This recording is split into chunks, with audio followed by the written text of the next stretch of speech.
Dear student, आज की important video में हम एमसीक्यूज डिस्कस करेंगे ऑक्सीजनेशन यूनिट के, जो कि fundamental of nursing first semester का यूनिट नंबर 9 है। और आज की वीडियो में हम इसके पार्ट 2 एमसीक्यूज डिस्कस करेंगे, जो इसके रिमेनिंग 15 एमसीक्यूज है। इस यूनिट के पार्ट फर्स्ट के फर्स्ट 15 एमसीक्यूज मेरे चैनल पे ऑलरेडी मौजूद है, जिसका वीडियो लिंक मैंने इस वीडियो के डिस्क्रिप्शन में दिया है। और वैसे ही आप ऑक्सीजनेशन एमसीक्यूज बाई फरमान का नेम देंगे तो वो आपके सामने यूट्यूब में आ जाएंगे। इस यूनिट का वीडियो लेक्चर भी मेरे चैनल पे मौजूद है, तो आप वो मेरे चैनल से इसका वीडियो लेक्चर भी देख सकते हैं। तो अभी हम स्टार्ट कर लेते हैं part 2 MCQs of oxygenation unit.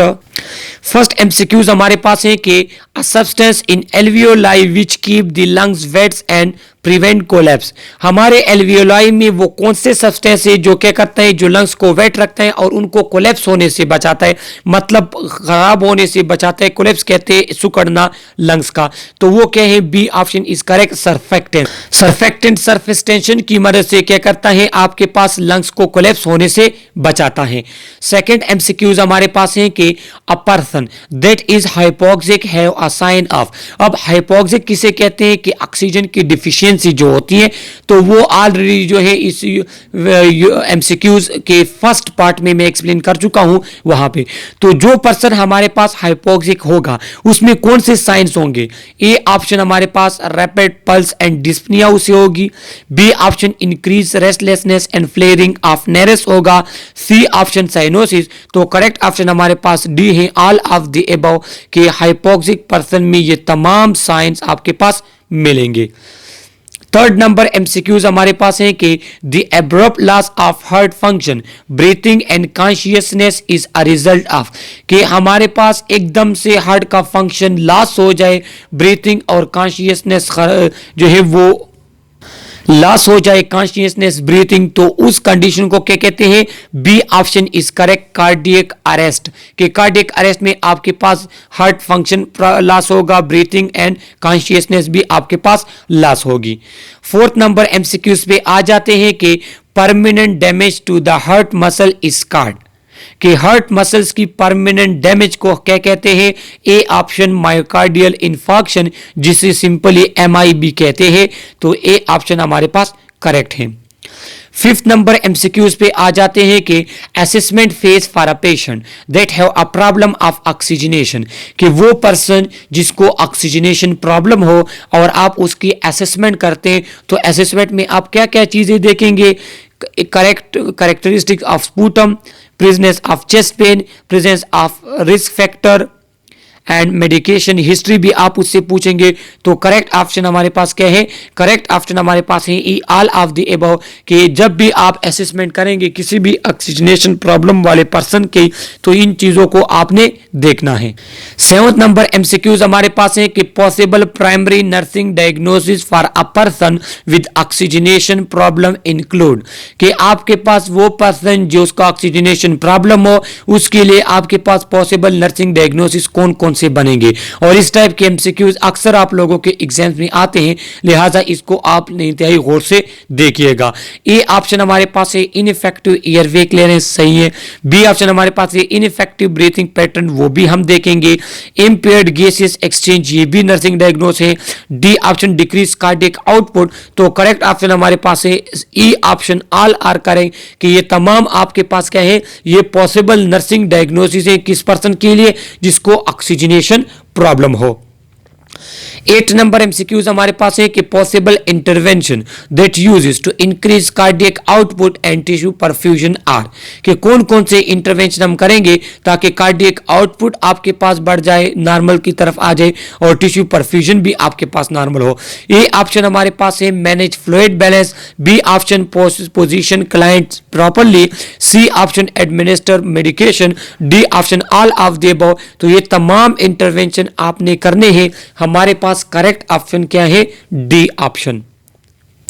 अब हमारे पास ये एक स्लाइड इंतहाई इंपॉर्टेंट है कि आपके पास एब्सेंस ऑफ माइक्रो ऑर्गेनिज्म को एसेप्सिस कहते हैं। अब हमारे पास मेडिकल एसेप्सिस भी है और सर्जिकल। मेडिकल क्या है कि जब आप कोई टेक्निक वगैरह यूज करेंगे, जिस तरह आईवी लाइन पास करना, जिस तरह एनजी पास करना, कैथेटर पास करना, तो ये क्या है, ये इसको मेडिकल प्रोसीजर कहते हैं। इसमें जब आप एब्सेंस ऑफ माइक्रो ऑर्गेनिज्म में जब आप ये परफॉर्म करते हैं, क्लीन टेक्निक यूज करते हैं, तो इसको हम कहेंगे मेडिकल एसेप्सिस। और सर्जिकल एसेप्सिस क्या है कि जब आप सर्जिकल प्रोसीजर करते हैं और उसमें आप स्टीराइल टेक्निक यूज करते हैं, तो उसको सर्जिकल एसेप्सिस कहेंगे। तो क्लीन और स्टीराइल में आपके पास फर्क है, जो कि आपको पता होना चाहिए। तो इससे भी आपके पास एमसीक्यूज आ सकता है। 9 नंबर एमसीक्यूज हमारे पास है कि administration of oxygen at a concentration greater than found in an environmental atmosphere is called, कि जब आप किसी पर्सन को ऑक्सीजन प्रोवाइड करते हैं लेकिन उस कंसंट्रेशन में कि जो इन्वायरमेंट है उससे ज्यादा, क्योंकि इन्वायरमेंट का तो वो नहीं ले सकता ना, तो एक ऑप्शन हमारे पास करेक्ट है ऑक्सीजन थेरेपी। ऑक्सीजन थेरेपी की ये डिफिनीशन है, ये आप एमसीक्यूज के लिए याद रख लें, ये इंपॉर्टेंट एमसीक्यूज है। 11 नंबर एमसीक्यूज है कि oxygen therapy done for a purpose of, कि अब ऑक्सीजन थेरेपी के हमारे पास कौन कौन से पर्पस हैं, ये हम क्यों करते हैं।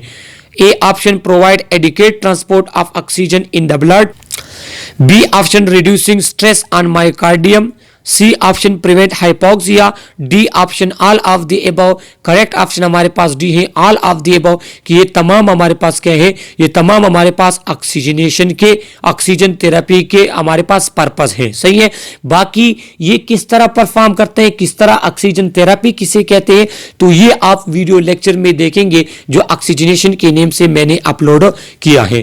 12 नंबर एमसीक्यूज पे आ जाते हैं कि which one is true about nasal cannula. अब ऑक्सीजन थेरेपी में हमारे पास डिफरेंट जो है वो इंस्ट्रूमेंट यूज होते हैं।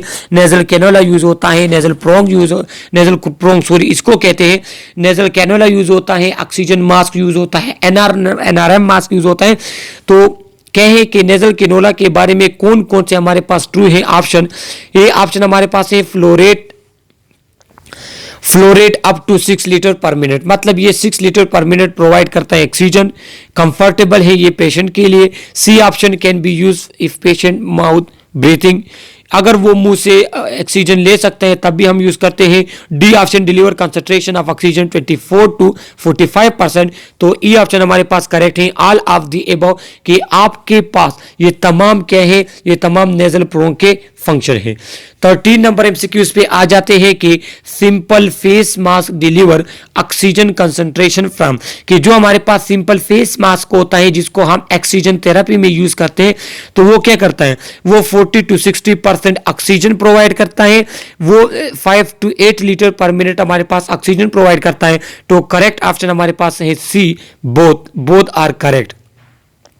14 नंबर एमसीक्यूज है कि partial rebreathing mask deliver oxygen concentration of 60 to 90% at a rate of 6 to 10 litre per minute respectively. सही है। तो ये एक एमसीक्यूज है, ये भी आप याद रख ले।